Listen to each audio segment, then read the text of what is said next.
Selam, hep birlikte overlock makinesi kullanmadan üzerimde görmüş olduğunuz tişört, tunik dikeceğiz. Penye kumaş kullandım. Overlock makinesine hiç ihtiyaç duymadan düz dikiş makinesinin, üstelik ev tipi düz dikiş makinesinin desenlerini kullanarak bu tişörtü dikeceğiz. İlk önce malzemelerimizi hazır ediyoruz. İşimize başlamadan önce tüm malzemeler elimizin altında hazır olmalıdır. Ne kullanacaksak onların hepsini bir kenara diziyoruz. Kalıbımız kursiyerimin kendisine kendi ölçüleriyle çıkardığı bir kalıp. Hiç merak etmeyin, bu kalıbı da ölçüleriyle birlikte size bir sonraki videoda vereceğim. Sizinle böyle bir kalıbınız olacak. 1 metre 1,5 metre arası kumaş gidiyor. Gördüğünüz gibi kalıbı elimde evirdim çevirdim ve en ekonomik bir şekilde yerleştirdim. Eğer ön ve arkaya kumaş katı yapsaydım daha fazla kumaş gidecekti. 2,5 metre civarında uzun bir tunik çünkü. Ben de arka ortasını dikişli yapmaya ve daha ekonomik bir kumaş kullanmaya karar verdim. Modelimiz düşük kollu bir model. Ekstradan bir kol takmayacağız. Kolda bir volan detayı var tasarımda. Ancak ben bu volan detayını size kalıp üzerinde gösteriyorum. Kendim dikmeyeceğim. Kollarım biraz kalın olduğu için volan benim kollarımı daha kalın gösterecekti. Kol ağızlarına 2 santim, etek ucuna 2 santim. Siz 2,5-3 de verebilirsiniz. Boynu da uzatabilirsiniz, kısaltabilirsiniz. Dikkat etmeniz gereken şey burada. Etek ucundaki kavisi bozmamak, kol ağzındaki işaretlere dikkat etmek. Bakın, etek ucundaki kavise göre boyunu uzattım. Yakayı hiç dikiş payı vermeden keseceğim. Biraz kapalı bir yaka benim tercihime göre. Biliyorsunuz ki istersek yakayı açabiliriz, kapatabiliriz. Farklı değişik modeller yapabiliriz. Kumaş kenarında, kumaşın kenarı olduğu için orayı da kesip çıkaracağım. En çok dikkat ettiğim şey düz boy ipliği. Burada kumaş katı zaten düz boy ipliği olduğu için kumaş katına, arka ortası da düz boy iplik olduğu için kolaylıkla yerleştirdim. 1,5 santim dikiş payı veriyorum. Buna dikkat edin. Sadece etek ucunda 2,5, 2, 3 santim, kol ağzında da 2,5, 2, 3 santim gibi bir pay bırakabilirsiniz. Elimi kalıpların üzerinden kaldırmadan, kumaşın üzerinden kaldırmadan ve makasımı havalandırmadan kesimimi yapıyorum. Biliyorsunuz bunu ben her videomda ısrarla tekrar ediyorum. 90 derecelere dikkat ediyorum ve yuvarlak dönüşler yapmıyorum. Malzemelerimi ve kumaşımı bir kenara kaldırdıktan sonra kumaşların düzüne ve tersine mutlaka yazıyorum. Çünkü hem çok önemlidir, özellikle böyle siyah kumaşlarda, hem de biz bu tişörtü düzünden dikeceğiz. Yani yüzünden dikeceğiz. Makinemin ayarlarını görüyorsunuz. Düz dikiş makinesinin desen ayarlarından istediğiniz bir deseni seçebilirsiniz. Esnek dikiş ayarına getirdim. 5 ile 4 arasında bu kumaşa göre tansiyon ayarım. İpimi taktım. 10 numara bir iğne kullandım. Jarse iğnesi dediğimiz kodu 2045 olan iğnelerden kullanıyoruz ve 2 kat kumaş üzerine mutlaka deneme dikişi yapıyoruz. Hangi deseni seçeceğime karar vermeye çalışıyorum burada. Farklı renkte bir ip kullandım. Siz dilerseniz kumaşın kendi renginde de ip kullanabilirsiniz. Ama bence farklı renkte bir ip de çok güzel oldu. Yalancı reçme videomu hatırlayacaksınız. Orada da çok güzel renkler kullanmıştık. Kumaşıma en uygun dikiş ayarlarını seçmeye çalışıyorum. Kumaşın düzünden, tersinden ve arasından kontrolümü yapıyorum ve kararımı veriyorum ki ben bu desenle çalışacağım. Siz dilediğiniz desenle çalışabilirsiniz. Hiç overlock makinesi kullanmadan bu tişörtü dikeceğiz. Overlock makinesi olmayanlar için de kolay bir yöntem. Her türlü penye veya örme kumaşlarınızla bu teknikle dikebilirsiniz rahatlıkla, bir overlock makineniz olana kadar. Ancak çok akan, dökülen kumaşlarda bir işe yaramayacaktır, onu söyleyeyim. Daha çok böyle bize sorun çıkarmayan, kenarları çok dökülmeyen kumaşlarda güvenle bu teknikle dikiş dikebilirsiniz. Tişörtümün düzünden bu şekilde gözükecek dikişim. Tersinden bu şekilde gözükecek. Yüzü tersi tertemiz bir dikiş elde etmiş olacağız. Esnettiğimiz zaman da gördüğünüz gibi çıtlamalar ve delinmeler olmuyor. Çünkü doğru iğneyi kullanıyoruz. Kumaşımızın düzünden ilk önce arka ortasını birleştiriyorum. Bakın kumaşın yüzünden yani dışarıdan görünecek kısmından desenli dikiş ayarıyla arka ortasını ilk önce tam kalıbın kenar çizgisinden yani dikiş paysız yerinden bir kere desenli dikiş ile dikiyorum. Kumaşımın yüzünden bu desenli dikiş gözükecek. Daha sonra sağa doğru yatırarak çift kat halinde bir dikiş daha dikeceğim. Az önce size gösterdiğim gibi bununla ilgili videolarım da var. Instagram kanalımda da var. Oradan da izleyebilirsiniz. Beni Instagram'dan da takip etmeyi ve kanalıma abone olmayı lütfen unutmayın. Sağa doğru çift kat dikişi yatırdım ve tam dikişle tişörtü ortalayarak yani payları tutacak şekilde dikişimi dikmeye ve arka ortasına güzel bir desenli dikiş oluşturmaya başladım. Hiç acele etmeyin, kumaşı çekiştirmeyin güzel bir sonuç elde etmek için. Bakın esnettiğim zaman tekrar kumaşımda herhangi bir çıtlama ve delinme olmadığını görüyorum. Bu çok önemlidir. Emeğinize yazık oluyor doğru iğneyi kullanmadığınız zaman. Görüntüm şu şekilde olacak. Burası arka ortası tersi ve düzü.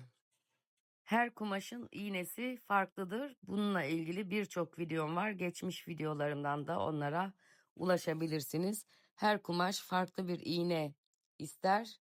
Makineler kumaş seçmez ama iğneler kumaş seçer. Burada kumaşı tersi tersine koyarak yani kumaşın yüzü bize bakacak şekilde, tişörtün yüzü bize bakacak şekilde kol altından etek ucuna doğru, yakadan omuza doğru iğnelemem gerekiyor. Arka ortasında yaptığım işlemin aynısını yapacağım aslında. İlk önce sabun işaretiyle işaretlediğim yerden bir desenli dikiş dikeceğim. Daha sonra omuzlarda arkaya doğru, yan dikişte de arkaya doğru çift kat dikiş payımı yatırarak desenli dikişle tekrar tutturacağım. Kumaşımı masanın üzerine koydum. Yukarıdan kuş bakışı olarak bakıyorum. Bunları kucağınızda veya koltuk üzerinde yapmayın. Mutlaka bir masa üzerinde yapmanız gerekiyor. Eğer yapmadığınız takdirde dikişleriniz güzel durmuyor. Diktiğiniz ürünler dönüyor veya bozuk oluyor. Dikişlerinizin güzel olmamasının nedeni buna dikkat etmemeniz oluyor çoğu zaman ama oldukça önemlidir. Çıt işaretlerimden ve kol altından da iğneledikten sonra kumaşın düzünden aynı şekilde arka ortasını diktiğim gibi dikerek ara ütüsünü yapıyorum ve tişörtümün neredeyse 3'ü bitmiş oluyor. Görüntümüz şu şekilde olacak ve kumaşımızın ve tişörtümüzün yüz kısmı böyle görünecek. Sıra geldi yakayı yapmaya. Yakamı masa üzerinde yakamın şekline göre esnetmeden ve büzdürmeden güzelce bir ölçüyorum. Her yakanın ölçüsü elbette ki farklı olacaktır. Benim yakamda 57 santim çıktı. Kumaşınızın esnekliğine göre 2 santim, 3 santim, 1 santim eksiğinden kumaşın verevinden bir yaka bandı keseceğim. Biz buna pis yaka diyoruz. Size pis yaka tekniğini de öğretmiş olacağım. Yaka yüzünden gözükecek ve normal ribana yaka taktığımız tekniğin tam tersini çalışacağız bunda. Kumaşımı en ekonomik şekilde yerleştirmeye çalışarak kumaşımın verevinden bir verev çizgi çiziyorum. Ben 8 santim tercih ettim verev parçamı. 8 olabilir, 10 olabilir, 6, 4. Siz kaç santim kalınlık istiyorsanız eğer bitmişinin üzerine 2 kat artı 2 santim olarak bir pay vereceksiniz. Ben 8 santimden verev yakamı kesiyorum. Biraz bilerek kalın kestim ki zaten bunu ben keserek incelteceğim.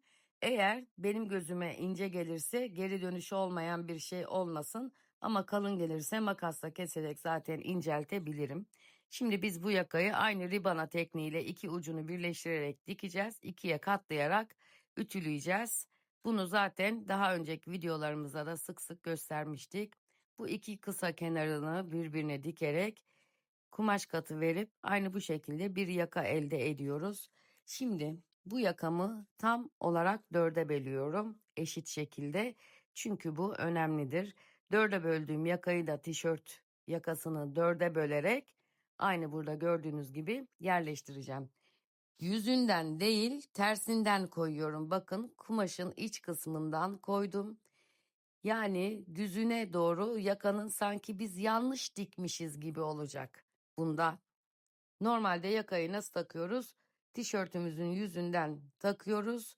Overlock çekip çeviriyoruz ve dikişi tersinde kalıyor ya. Bunda dikiş yüzünde kalacak. Aynı şekilde yakanın dikişini bedene yatırarak ikinci bir süs dikişi yapacağız. Ve güzel süslü aslında çok da spor duran bir yakamız olacak. Ben yakayı hazırlarken siz de abone olmayı unutmayın kanalıma. Eğer olmadıysanız daha önce kontrollerimi yapıyorum. Kumaşın yüzü ve tersi bu şekilde gözükecek. Süs dikişimi diktikten sonra yakamı ön bedene doğru yatırarak ikinci bir dikiş yapıyorum. Burada da arka bedeni görüyorsunuz. Dikişimiz bu şekilde gözükecek. Burayı diktiğimiz zaman daha net görmüş olacaksınız. Yakamı makineye koydum. Arka ortasından başlıyorum dikmeye. Her seferinde öyle yaparsanız farklı farklı yerlerde kumaşta dikiş başlangıçları ve bitişleri olmaz. Buna dikkat edin. Dikiş aynı zamanda bir öngörüdür biliyorsunuz. Yakam çok güzel oldu. Şimdi burayı isterseniz kesebilirsiniz, isterseniz kesmeyebilirsiniz. Kestiğimiz zaman yaka tişörte doğru dönecek ve çok hoş pis yaka dediğimiz bir pis yaka tekniğiyle yaka elde etmiş olacağız. Yazlık tişörtlerde ve sivitlerde aslında ben bunu çok beğeniyorum. Tam yakanın kumaş katı olan yerinden makasımdan bir çentik attım ve makası araya sokarak kesiyorum. Sorularınızı da yorumlara bekliyorum. Umarım bu tişörtü beğenmişsinizdir ve umarım yaparsınız. Eğer yaparsanız mutlaka Instagram sayfamdan benimle paylaşın. Instagram'dan bana dikiş sınıfı olarak ulaşabilirsiniz. Videonun başında göstermiştik ama videonun sonunda da üzerimde elbette ki bunu göreceksiniz. Kalınlığı tamamen size kalmış bu yakanın. Daha ince, daha kalın yapabilirsiniz. Biz aslında böyle şeylere kumaşa göre karar veriyoruz. Şimdi etek ucu ve kol ağzını yapacağız. Ben 2 santim kıvırma payı vermiştim. Kıvırma paylarını içe doğru katlayıp ütüledim ve teyelledim ki orada çok düzgün bir dikiş elde etmek istiyorum. Gördüğünüz gibi tek kattan katladım çünkü zaten süs dikişi onu kapatacak ve overlock'a ihtiyaç duymadan gene etek ucumuzu ve kol ağzımızı temizlemiş olacağız. Sonra da ütüleyip üzerimize mis gibi giyeceğiz. Etek ucunda da şöyle bir görüntümüz olacak. Bu birinci dikişimiz. İlk önce teyarlediğimiz yerden hem katı hem de tişörtü tutacak şekilde yani payın atmasını engelleyecek şekilde dikişimizi bu şekilde dikiyoruz. Daha sonra katlı kısmına doğru yani etek ucuna ve kol ağzına doğru ikinci süs dikişimizi yapacağız. Görüntümüz şu şekilde olacak. Tam bir baskı ayağı kadar kenarından dikiyorum. İstediğiniz kadar mesafe verebilirsiniz. Ben bu deseni tercih ettim. Siz farklı desenlerde tercih edebilirsiniz. Bence şık durdu. Kol ağzımızın görüntüsü de tam olarak bu şekilde olacak. İki sırada da farklı renk ip de kullanabilirsiniz. Tamamen tercihe kalmış. Biliyorsunuz artık bu konuda sonu yok. İstediğimizi yapabiliyoruz. Tamamen zevke, tercihe ve kumaşın bizi götürdüğü yere göre değişiyor. Görüntüleri de görüyorsunuz. Etek ucumuz, arka ortası, yan dikişler, omuzlar, yaka hepsi bitti, ütülendi. Kontrollerimizi yapıyoruz.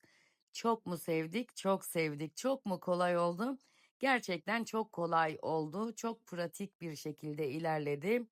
Az ip gitti. Overlock kullanmadık. Overlock'la da dikebilirsiniz elbette. Manken üzerindeki duruşumuz bu şekilde. Kalıbı da mutlaka sizinle birlikte çıkaracağız. Size söz veriyorum. Hepinizin böyle bir kalıbı olacak. Görüntümüz bu şekilde. Videomu kaydetmeyi ve arkadaşlarınızla da paylaşmayı lütfen unutmayın. Her yerini çekip çekip size gösteriyorum. En sevdiğim kısmı bu oluyor aslında. Birlikte başarıyoruz. Çekim yapmak hiç de kolay değil gördüğünüz gibi. Günlerimizi, saatlerimizi alıyor. Üzerimdeki halini de görüyorsunuz. Kumaşım da çok güzel bir kumaştı. Hafif esnek, süprem penye bir kumaş. Dikiş sınıfı sizi çok seviyor, çok öpüyor. Başka videolarda görüşmek üzere. Dikiş sınıfında kalın. Daima sevgiyle kalın. Hoşça kalın.